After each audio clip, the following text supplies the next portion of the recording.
Bismillahirrahmanirrahim. Assalamualaikum warahmatullahi wabarakatuh. Perkenalkan, nama saya Hairnisa. Pada kesempatan kali ini, saya akan menjelaskan skripsi saya yang berjudul Studi Banding Model Exponential Gauge dan Gulasan Jagaan Antarangkel Gauge untuk meramalkan nilai tukar rupiah terhadap dolar Amerika Serikat.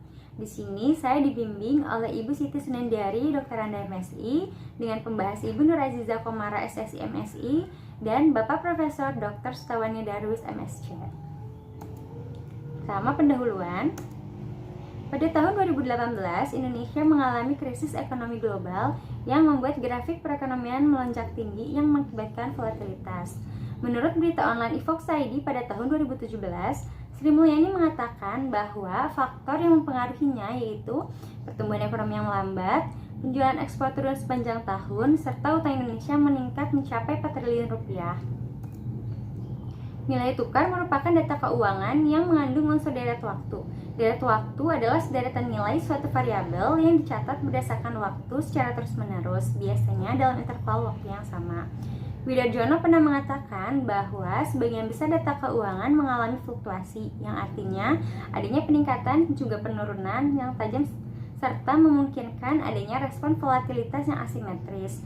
Maka dari itu, permasalahan nilai tukar dapat diatasi dengan menggunakan metode gauge asimetris. Identifikasi masalah yang pertama, bagaimanakah kuantifikasi model E-Gauge dan GJR Gauge untuk data nilai tukar rupiah terhadap dolar Amerika Serikat? Yang kedua, bagaimanakah perbandingan akurasi model terbaik antara E-Gauge dan GJR Gauge untuk meramalkan nilai tukar rupiah terhadap dolar Amerika Serikat selama 3 bulan pada hari kerja? Selanjutnya tinjauan pustaka. Di sini akan dijelaskan beberapa teori yang berkaitan dengan pengujian. Ada model Autoregressive Integrated Moving Average atau yang biasa disebut model ARIMA. Model di sini merupakan data time series yang punya rata-rata, varians dan covariance yang konstan. Namun dalam kenyataannya, dalam data time series seringkali data tidak stasioner, namun stasioner terhadap difference atau penurunan. Persamaannya seperti berikut. Lalu ada kriteria pemilihan model. Di sini ada dua. Yang pertama ada Kayes Information Criterion atau yang biasa disebut AIC, dan Source Information Criterion atau yang biasa disebut SIC. Tujuan dari kriteria pemilihan model ini sama, yaitu untuk melihat nilai residual yang paling kecil di mana akan menjadi nilai terbaik. Persamaannya seperti berikut. Selanjutnya ada uji diagnostik model. Tujuan dari ini yaitu untuk melihat nilai residual yang paling cocok untuk digunakan terhadap model. Yang pertama ada uji weight loss, merupakan suatu bentuk variabel random yang tidak saling berkolerasi dan mengikuti distribusi tertentu. Pengujiannya menggunakan uji L-Jumbox, persamaan seperti berikut. Yang kedua ada Jarque-Bera. Uji ini membandingkan skewness dan kurtosis seperti pengujian kenormalan. Persamaan seperti berikut. Selanjutnya ada model Autoregressive Conditional Heteroskedastic atau yang biasa disebut model ARCH. Model yang digunakan untuk mengatasi varians residual yang tidak konstan dalam data time series finansial. Persamaannya seperti berikut. Selanjutnya untuk pemodelan ARCH digunakan pengujian ARCH Lagrange Multiplier atau ARCH-LM, bertujuan untuk mengetahui masalah heteroskedastisitas yang ada dalam data time series. Pengujiannya untuk hipotesis H0 tidak terdapat efek ARCH, H1 terdapat efek ARCH. Untuk statistik ujinya, LM sama dengan NR kuadrat. Kriteria dalam pengujian ini yaitu tolak H0 jika nilai LM lebih besar dari chi-square tabel, atau yang biasa digunakan itu adalah nilai probabilitasnya yang kurang dari alfa, yang berarti data sudah tidak mengandung heteroskedastis. Selanjutnya ada model Generalized Autoregressive Conditional Heteroskedasticity atau yang biasa disebut model GARCH. Model ini mampu mengatasi volatilitas yang lebih banyak di mana menimbulkan penggunaan orde yang besar pada model ARCH. Persamaannya seperti berikut. Untuk pemodelan GARCH digunakan metode quasi maksimum likelihood, di mana jika data tidak mengikuti distribusi normal, maka dapat menggunakan metode quasi maksimum likelihood estimation. Hanya saja tetap menggunakan rumus dasar dari maksimum likelihood. Persamaannya seperti berikut. Selanjutnya ada model Asymmetric Autoregressive Conditional Heteroskedasticity. Model gauge yang telah diuraikan memiliki karakteristik respon volatilitas yang simetris terhadap guncangan. Sepanjang intensitasnya sama, maka respon volatilitas terhadap suatu guncangan adalah sama, baik guncangan positif maupun guncangan negatif. Untuk memeriksa keberadaan pengaruh efek asimetris yaitu dengan pengujian korelasi silang antara residual kuadrat dengan like residualnya. Untuk melihat terdapat efek simetris atau tidak, hasil dari korelasi silang yang tidak sama dengan 0. Jika hasilnya tidak sama dengan 0, maka data tersebut mengandung efek asimetris terhadap data. Untuk gauge asimetris akan dijelaskan dua model. Yang pertama, exponential generalized autoregressive conditional heteroskedastic atau yang biasa disebut E-gauge. Parameter model E-gauge tidak perlu dibatasi untuk menjamin varian selalu positif. Hal ini dikarenakan bentuk persamaan dalam logaritma seperti berikut. Selanjutnya ada mode Glosston-Jagannath-Ruckle generalized autoregressive conditional heteroskedastic atau yang bisa disebut GCR gauge. Pada model ini akan dibedakan pengaruh dari sisaan positif maupun negatif dan variabel independen ke dalam varian residualnya. Persamaan seperti berikut. Lalu ada peramalan. Peramalan menunjukkan perkiraan yang akan terjadi pada suatu keadaan tertentu, sehingga dapat dikatakan bahwa peramalan adalah memperkirakan sesuatu pada masa yang akan datang berdasarkan data masa lalu. Pada saat kolokvium kemarin ada beberapa evaluasi. Yang pertama dari Ibu Aziza seperti berikut.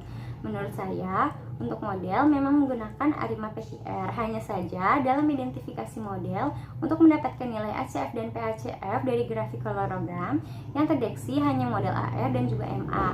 Karena untuk parameter ini dilakukan penurunan atau difference terhadap model tersebut. Selanjutnya ada dari Bapak Prof. Sutawanir seperti berikut. Menurut saya, untuk kasus di atas yaitu model AR berorder P di mana model tersebut masih mengandung data diet waktu serta dapat dimodelkan ke dalam bentuk ARIMA dan sudah memenuhi kriteria pengujian untuk gauge asimetris yang hasil korelasinya tidak sama dengan 0, maka dapat diterapkan juga untuk model E-gauge. Bahan dan metode. Bahan yang saya gunakan yaitu data sekunder yang didapatkan dari website Bank Indonesia, merupakan hasil transaksi nilai tukar atau yang biasa disebut kurs jual antara mata uang Indonesia terhadap mata uang Amerika Serikat. Periode yang digunakan berupa data harian dimulai dari tanggal 1 Januari 2018 sampai dengan 31 Maret 2020. Untuk data harian di sini tidak menggunakan data hari Sabtu serta hari Minggu karena sesuai dengan ketentuan yang ditetapkan oleh Bank Indonesia, yaitu telah mengeluarkan peraturan JISDOR. Untuk contoh data yang digunakan pada bulan Maret 2020, total data ada 22. Selanjutnya untuk tahapan pengujian, di sini menggunakan software EView 10 untuk pengujiannya. Pertama untuk pemodelan ARIMA, selanjutnya dimodelkan ke dalam bentuk ARCH, dilanjutkan GARCH, dan terakhir peramalan. Hasil dan pembahasan, data yang digunakan sebanyak 587 data dari nilai tukar rupiah terhadap dolar Amerika Serikat. Tahapan pengujian yang pertama yaitu analisis data terhadap nilai tukar. Pertama menggunakan statistik deskriptif dengan mengeluarkan nilai mean, variance, skewness, dan kurtosis. Untuk nilai tukar rupiah terhadap dolar Amerika Serikat besarnya mean yaitu 14.270,58 dan variance-nya sebesar 480,926, yang berarti untuk nilai variance cukup besar, di mana menjelaskan bahwa data nilai tukar rupiah terhadap dolar Amerika Serikat tersebut memiliki pergerakan yang acak serta memiliki volatilitas terhadap data. Untuk nilai skewness sebesar 1,537104, yang artinya besarnya skewness memiliki distribusi yang miring ke kanan atau data cenderung menumpuk ke daerah yang lebih rendah. Untuk kurtosis sebesar 7,89108, di mana data ini menunjukkan nilai sebaran data yang cukup besar, yang berarti sangat meruncing dan tidak mengandung distribusi normal, karena batas distribusi normal untuk nilai kurtosis itu sebesar 3. Hal ini menunjukkan bahwa adanya gejala awal terhadap heteroskedastisitas sesuai dengan pengujian statistik deskriptif tersebut. Selanjutnya ada eksplorasi data. Di sini sama halnya seperti pengujian statistik deskriptif, hanya saja di sini dapat dikeluarkan untuk plot grafiknya dan dapat dilihat pergerakan datanya. Hasil dari grafik data, nilai tukar rupiah terhadap dolar Amerika Serikat dapat dikatakan bahwa berfluktuasi karena setiap tahunnya mengalami peningkatan serta penurunan. Selanjutnya ada pengujian stasioner. Pengujian ini bertujuan untuk melihat nilai stasioner terhadap data dengan menggunakan uji augmented equivalence sebagai pengujian formalnya. Di sini nilai hipotesis H0-nya variabel mengandung unit root dan H1-nya data tidak mengandung unit root. Untuk probability augmented equivalence sebesar 0,9934 yang berarti lebih besar dari 0,1 atau alfanya. Artinya analisis tersebut terima H0 yang berarti data mengandung unit root atau dikatakan data tersebut tidak stasioner. Selanjutnya, karena data tersebut tidak stasioner, maka data nilai tukar dirubah menjadi data return. Data return di sini dimaksudkan sama halnya seperti dilakukannya transformasi dan differencing. Dilakukan plot, ternyata hasil dari grafik return cukup stasioner. Untuk lebih jelasnya dilakukan pengujian formal menggunakan uji augmented equivalence. Sebesar probability-nya sebesar 0,00 yang lebih kecil dari alfa. Artinya analisis tersebut menolak H0 yang berarti data tidak mengandung unit root atau data dikatakan sudah stasioner. Lalu karena data tersebut sudah stasioner, maka data bisa dilanjutkan untuk pemodelan ARIMA. Identifikasi model ARIMA di sini menggunakan korelogram, grafik korelogram seperti berikut dengan melihat nilai ACF serta PACF-nya. Terlihat bahwa sampai ke-36 untuk nilai ACF atau ODMA menurun secara bertahap menuju 0 setelah leg ketiga, dan nilai PACF atau ODAR menurun secara bertahap menuju 0 setelah leg ketiga. Untuk mendapatkan model yang terbaik dilakukan pengujian trial and error untuk masing-masing model dengan melihat perbandingan AIC dan SIC yang paling kecil serta koefisiennya signifikan. Setelah dilakukan pengujian masing-masing model, didapatkan model cocok itu adalah model ARIMA 313 tanpa konstanta, dapat dibentuk seperti model berikut. Selanjutnya, setelah didapatkan model ARIMA terbaik, dilakukan verifikasi terhadap model ARIMA. Yang pertama, dilakukan pengujian weight loss, H0 residual bersifat weight loss dan H1-nya residual tidak bersifat weight loss. Untuk misalnya LB sampai leg ke-36 yaitu 37,047 dan chi-square tabelnya sebesar 50,99846. Terlihat jelas bahwa nilai LB kurang dari chi-square tabel. Artinya, pengujian tersebut terima H0 yang berarti residual bersifat acak atau weight loss. Pengujian yang kedua adalah uji Jarque-Bera. H0-nya residual mengikuti distribusi normal dan H1-nya tidak mengikuti distribusi normal. Untuk nilainya Jarque-Bera sebesar 1012,764. Chi-square tabel derajat bebas 2-nya sebesar 5,99146. Yang artinya pengujian tersebut tolak H0 yang berarti residual tidak mengikuti distribusi normal. Maka pendugaan parameter model akan menggunakan metode kuasi maksimum likelihood estimation untuk parameter model gauge-nya. Selanjutnya dilakukan pengujian efek RCH terhadap model ARIMA 313 tanpa konstanta. Hipotesis H0-nya tidak terdapat efek RCH dan H1-nya terdapat efek RCH. Dilihat dari tabel, biasanya digunakan untuk perbandingan modelnya menggunakan p-value. Di sini berdasarkan hasil pengujian untuk semua leg dari leg 1 sampai leg ke-36 diperoleh nilai p-value-nya sebesar 0,00 yang berarti kurang dari 0,1 dan berarti tolak H0 atau terdapat efek RCH pada model. Selanjutnya, untuk model terpilih tadi, karena sudah terdapat efek RCH, maka dapat diatasi oleh model GARCH. Estimasi model GARCH ini dapat dilakukan pengujian dengan menggunakan metode kuasi maksimum likelihood estimation dengan tetap menggunakan dasar rumus maksimum likelihood. Pengujiannya sama seperti ARIMA sebelumnya, dengan melihat grafik korelogram ACF serta PACF. Dilakukan juga trial and error untuk mendapatkan model terbaik. Didapatkan model terbaiknya itu adalah model ARIMA 313 tanpa konstanta gauge 21 dan model dapat dibentuk seperti berikut. Selanjutnya, setelah mendapatkan model gas terbaik, harus diverifikasi model terlebih dahulu. Yang pertama, uji weight loss sebesar LB sebesar 41,138 dan chi-square tabelnya sebesar 50,99846. Artinya, pengujian tersebut terima H0 yang berarti residual bersifat acak atau weight loss. Pengujian selanjutnya, uji jarak Webera.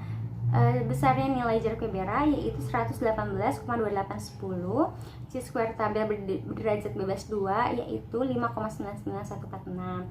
Di sini nilai jarak Webera lebih besar dari chi-square tabel, yang artinya pengujian tersebut tolak H0, yang berarti residual tidak mengikuti distribusi normal, atau residual yang tidak mengikuti